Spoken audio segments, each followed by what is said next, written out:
Welcome to Blizzard Fire. We hope this video helps fire up your solution. You'll begin by getting both devices ready. Make sure your Echo device supports Bluetooth and is plugged in.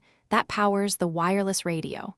On your phone, turn Bluetooth on and keep it visible so devices can discover each other. Once done, open the Alexa app and sign into the same Amazon account that your Echo uses. This avoids pairing conflicts. Now make sure Wi-Fi is connected.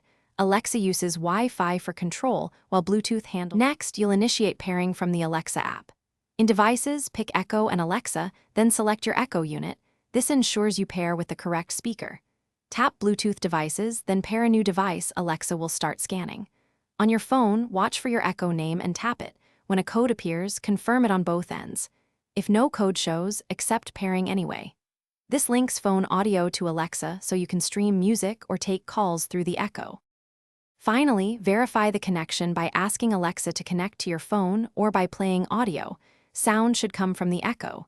If it doesn't, make sure Bluetooth is enabled on both devices and try toggling it off and on. Once tried, restart the phone and Echo. This clears temporary glitches. If still failing, forget the Echo in your phone's Bluetooth list and repair.